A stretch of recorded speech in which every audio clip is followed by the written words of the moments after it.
If you've ever wanted a say in how our region looks in the future or wanted to see a problem solved, there's an annual event, not really annual, every 3 years, coming up where you can share your ideas with business leaders, public officials, and your neighbors. Big Table Greater Peoria is coming up in just a few weeks, and the theme for 2025 is Innovation as a Regional Growth Strategy. Here to tell us about it, Chris Setti, Greater Peoria Economic Development Council, CEO, and David Aduama. He is the Greater Peoria Economic Development Council Communications Manager. Thanks for coming in, gentlemen. Thank you for having us. All right, so Big Table every 3 years, Chris. Every 3 years. All right, so tell us how this got started and what the goal was for that first year. Sure, right. 2019, it was a really, this has been one of those great group projects, and it was a part of the Peoria Chamber of Commerce and CEO Council, our organization at Greater Peoria EDC, Discover Peoria, all of the local chambers, East Peoria, Morton, Pekin, all working together and hosted that very first Big Table event at the Peoria Civic Center, really with the idea of just hosting a conversation about both what's great about this region, but also what work we need to do to make it even a better place. And it was a really enthusiastic group, and it was a really great day in Peoria. One of the in the 20 some odd years I've been here, one of the proudest days I've had in seeing all of these people working together and just having a really great conversation, not with any sort of rose-colored glasses on that everything here is great, but also recognizing that there are some really awesome things about this region, and if we pulled together, we can do even better things. And so that really kind of kicked off this idea of hosting occasional, and as it turned out, every 3 years. Our original plan was to do this every year, but then what happens in 2020, it's kind of hard to get a group of a couple hundred people together. And so it really wasn't until 2022 that we had our next Big Table event that was also really well attended, also very powerful. So now 3 years later, we're ready to do it again and gather all that input another time. Now, David, tell me, have you been to a Big Table before? I know you've been here about 4 years, so you were at the last Big Table? Yes, I was at the last Big Table. What was that like for you? It was fantastic, actually. It was nice to just see the community come together, and the conversations that was happening there was great. And one of the things that my key takeaways from that was you'd hear someone on the table say, oh, this is not happening in Peoria, we don't have this in our region, and someone else that is not paid to do that, because we are paid to talk about the region and promote it and all of that, but someone that is far removed from that saying, hey, I know that we are doing something to fix these issues. So it's really great. It's a way for us to be, like you said, be honest about our challenges and find out how do we move forward as a region to fix those challenges. I think it's pretty neat that anyone can participate in this event, from CEOs and general managers to the guy next door. Absolutely. I think that's the important part, right? It really is about community input. And, we obviously have some great community leaders and we hope they'll be there, but also we want everybody's input because everybody has a stake in the future of the region. And it isn't just Peoria, right? It's Pekin, it's Morton, it's Washington, it's the entire region. And we actually have some opportunities to do some outreach even in some of our more rural communities, because everyone has a stake in how this region operates. And I think it was a great cross-section of folks the last two times I got to see. A lot of people I knew and I kind of expected to see, because they're the folks that you would expect to come out to that sort of event. But a lot of folks I had no idea who they were. And I thought that was really important, that we were able to reach, I hate to call them ordinary folks because I think we're all ordinary folks, but people who aren't in identifiable leadership positions in the region, either politically or business-wise, who really came and everyone was given equal weight. And I think that's one of the reasons behind the Big Table, is to give people a voice about the community that they call home. Did you get the name Big Table from, Thanksgiving, Christmas, where you've got the big table where the adults are and smaller tables? No, we didn't. Actually, this is a movement that started, I believe it was in Columbus, Ohio, where they were the first to host a community conversation that they called the Big Table. We actually got the idea from the Quad Cities that had done kind of a similar thing a year or two, so it must have been 2017 or 2016. We were looking for a way of hosting this kind of conversation, and everybody has kind of done it a little bit different. but we really felt that it was important in a couple of ways, right? Really to help drive the idea of what needed to be changed or what needed to be different, but also to accentuate the positives of this community. David is obviously a transplant to the community from West Africa. I'm a transplant to this community from California. And I think that we have recognized how great this place is, but oftentimes people don't recognize that. So it tries to be equally celebratory of the region, but also critical in a way that is productive. And so, that's really kind of the goal behind this. And so that's what we had taken from the folks in Quad Cities who had done this was really a way of generating some groundswell of interest in pushing the region forward. I want to talk about the positives and the negative feelings that people have. Negative feelings, it seems like it's universal. Crime, things like that. No matter how much you quell crime itself is a problem. Did you, in the last two Big Table conversations, did you hear about any problems that you just weren't aware of that people thought were important to get out there? I don't remember anything that was shocking to us, right? We realize that our region, our community has problems because every region has problems. And if you were to host a Big Table conversation in any community, any city in America, you'd likely hear many of the same things about access to opportunity, about disinvestment, about crime, about educational outcomes. And you would also hear many of the same positive things. I don't think that anything we heard from those first conversations was surprising to us, but that doesn't make them any less important. I remember the very first event, a young woman came up and she used the phrase, bloom where you are planted. And there's this other phrase that kind of goes along that with the grass isn't always greener on the other side of the fence. The grass is greenest where you water it. And that's really what we are trying to embody with the Big Table is that we have grass right here to be watered and to bloom where you are planted. And that's really kind of the themes that are moving behind the opportunity. Can you think of any, let's talk about since the first one that you did several years ago, can you think of any problems that have been more intensely looked at since then that people might say, hey, this is a problem, still a problem, but at least people are looking at it in a different light or trying to do something about it more? Yeah, I'll talk about two different discussions that have happened through the Big Table over the course of the last 6 years. The first was around talent attraction. And in 2019, we really, in the livability section, really started talking about all the great things of this region, but that we needed a collective effort to tell the story of the Peoria area to the rest of the world. And from that has come then the Choose Greater Peoria Talent Attraction Initiative and the brand and the Positive Peoria that the Greater Peoria Leadership Council has put together. Actually, in 2022, at our last Big Table, the keynote speaker was a guy named Bob Ross, not the famous Bob Ross of public television, but a less famous guy from Topeka, Kansas, who came and talked about Topeka, Kansas's talent attraction initiative that they had. And I think that helped to inspire the efforts that the region has taken towards that.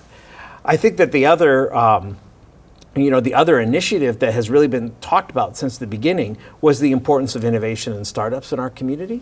From that, although we had been talking about distillery labs and innovation, prior to 2019, I think that really helped to kick us into gear a little bit more, recognizing that that innovation and creating new companies is an economic development strategy. And maybe David, you could talk about the keynote speaker. We're really trying to lean into that this year. Yeah, and just to touch on what he just said. Usually when you have these events, people think we just come to talk and nothing is done. But the difference with the Big Table is we are very intentional about what we are doing and the information we are gathering from the people. So for instance, after the 2019, a group of civic organizations came together to start what was the GP 2030 talent attraction campaign. And then 2022, when we brought the keynote speaker, Bob Ross, to come and inspire, because he comes from a region that's similar to ours, and they've been winning in the talent attraction game. And so we brought him, and we believe that inspired the huge investment of the campaign, the talent attraction campaign that is now Choose Greater Peoria campaign. So that's part of it. This year, we just launched, we just opened the doors to Distillery Labs last year. So we think it's right that we center it around innovation and startup ecosystems, because we have identified that that our region is affordable, we are welcoming, when you come to Peoria, you're one step removed from meeting the people that make the decisions, because we are sort of a small, big region, but also we are very connected and we collaborate a lot. So, for instance, if you are a startup we had startup from Brazil. They were in Chicago, and then they came here to Peoria, and the feedback one said was like, Chicago was great, but we rolled the red carpet for them. They felt like they were home and they could build something here. So that's what we are leaning into. So we we've contracted a keynote speaker, Victor Wang. He is a world-renowned entrepreneur, ecosystem advocate. So he has an organization or movement called Right to Start. And what they do is to invest, help communities like us build a robust startup ecosystem. And we think we are right at the cusp of something great.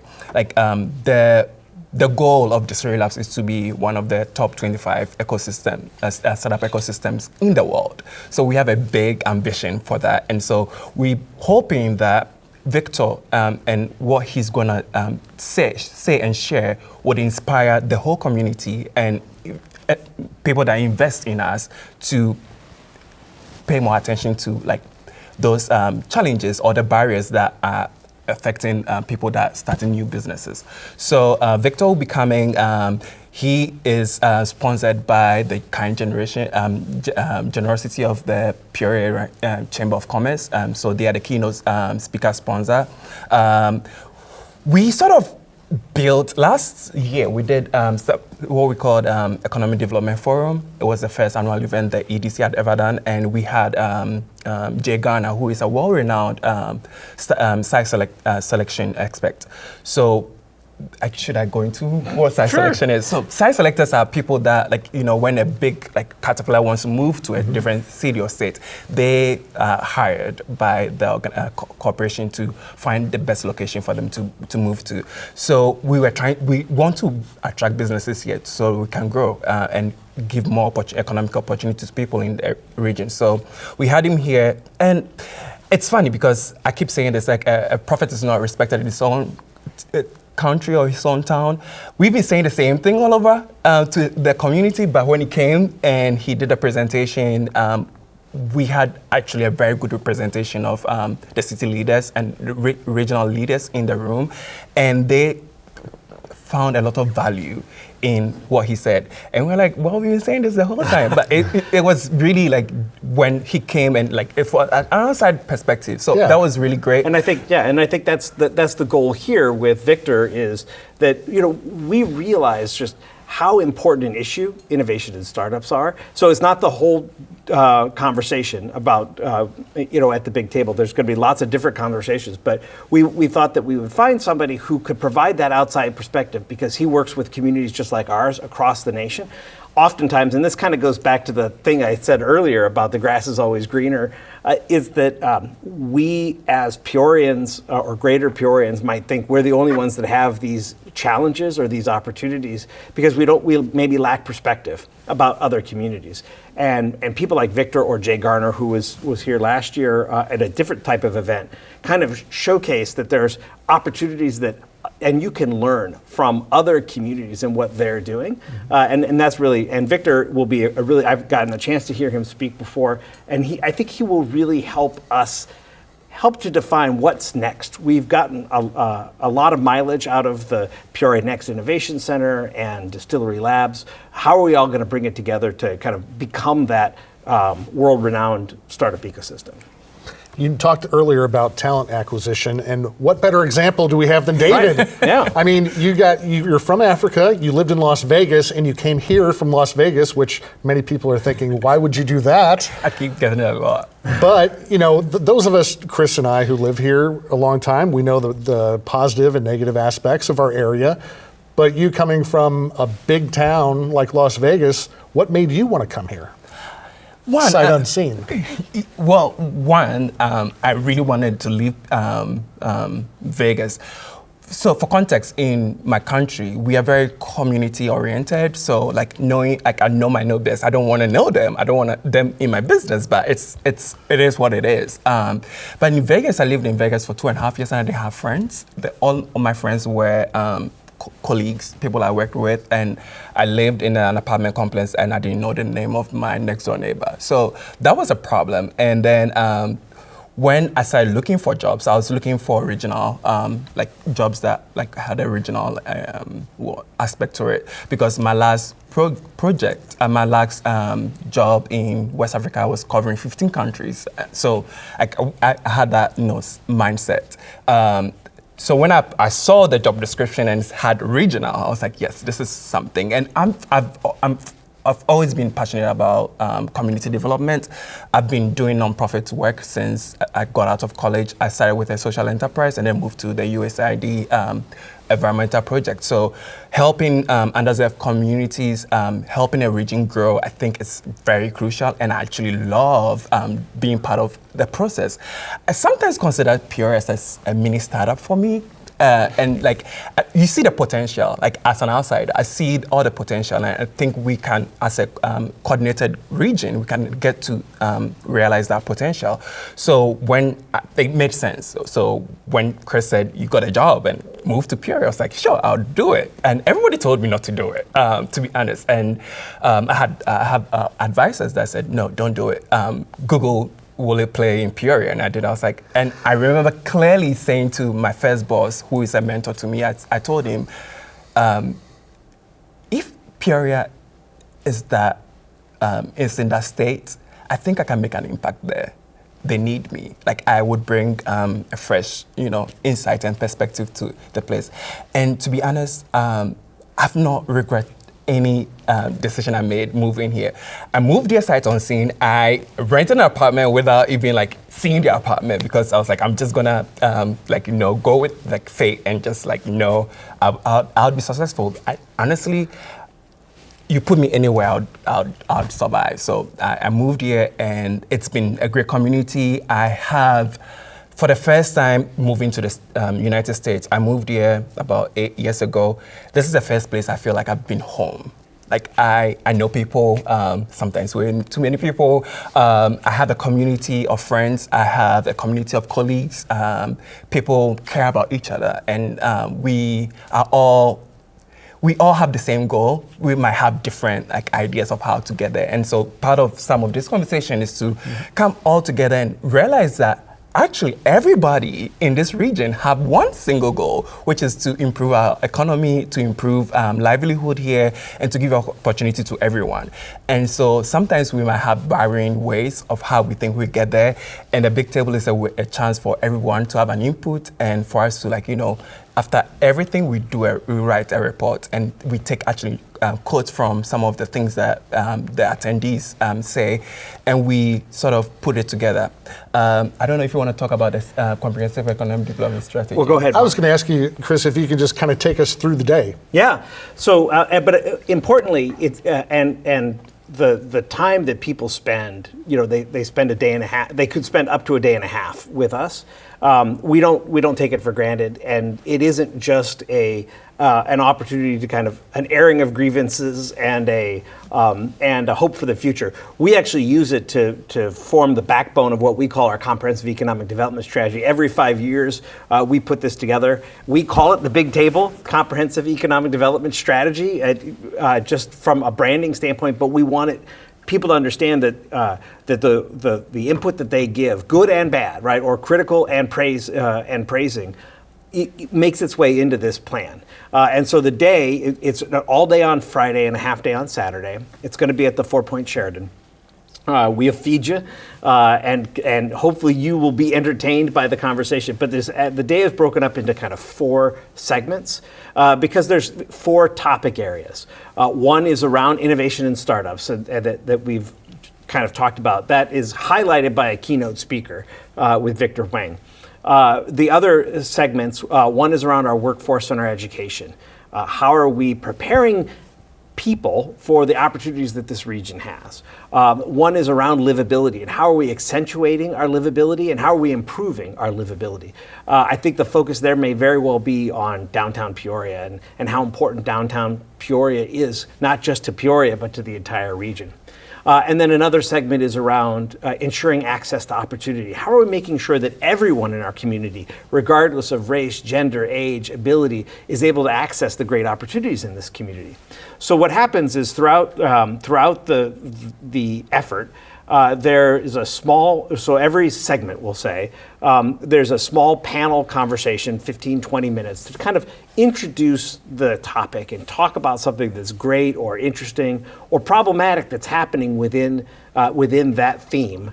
And then we turn it over to the tables. And everybody is arranged at tables of 8 to 10. We will have facilitators at each table that will walk the table through some questions to get their feedback, gather all that information, and then do like mini report outs before the next session starts. That's really the important part. It's less important that what the panel members are saying. The important part is the conversation at the tables themselves. And that's where we really could call it the little tables instead of the big table. But that's really the key, is it's an interactive day. So don't come expecting to just listen to 6 or 7 hours worth of people talking. Expect about an hour's worth of talking, maybe 2 hours worth of talking, and then about 6 hours worth of conversation over the course of the day. Sounds like you need to put a big ad on social media saying, if you have any issues that you would like to discuss, come to Big Table Peoria, because a lot of us, we complain, but we don't do anything about it. I think it's important, certainly, but don't come just with complaints. Come with your ability, right? Because I think it's easy to complain, it's harder to solve things. And I think all of us have a role to play in solving things. It's not always the government or somebody else's problem to solve. Communities solve problems. That is sometimes channeled through our local governments or through other organizations, but oftentimes it's people taking it upon themselves to be neighborly, to pick up litter, to raise their children well, to get involved in their communities and their schools and their churches. So we want people who aren't just coming to complain, but who are also coming, to really celebrate the community and lean in. That sounds like a good networking opportunity, whether, Absolutely. If you're a business person or just someone who wants to make friends. Right. Yeah. Okay, so you told us where it is. When is it? It's October 17th and 18th, so Friday and Saturday. Saturday will be a half day, and I'm currently working on another keynote speaker for Saturday, but the details will be shared later. But Friday is the full day, and then Saturday is going to be a half day. And because I'm fortunate to work in an organization where it's sort of part of my job to go to community events like that, but we understand that not everybody would get the day off to attend a whole day event. So we sort of having a mini big table on Saturday for those that aren't able to attend on Friday, because again, we believe that every voice matters. And back to what Chris was saying, it's not just come and bring your grievances, right? But sometimes we, the civic organizations that we are paid to do some of this work, we can get lost in our own echo chamber. And there's a saying in Ghana, I don't know if it's familiar here, that says the person that's weeding cannot see his back, and if the line is not straight.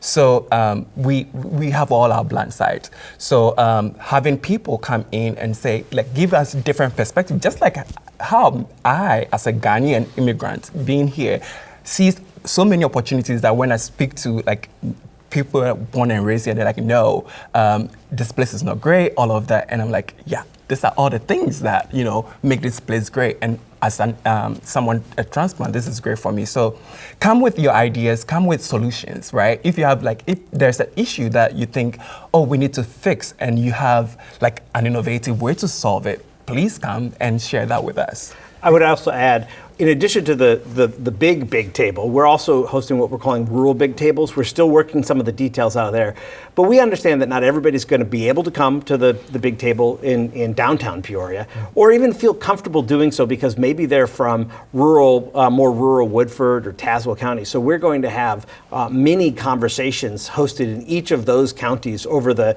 course of October and November. We've got ones in Mason and Woodford County so far, and we're working to identify other locations and times so that everybody feels welcome, because it isn't just a Peoria, an urban Peoria, East Peoria, Morton thing, but it is the whole community that's important. And real quick, before we leave, their website people can go to find out more about this? www.bigtablegp.com. BigTableGP.com. Great.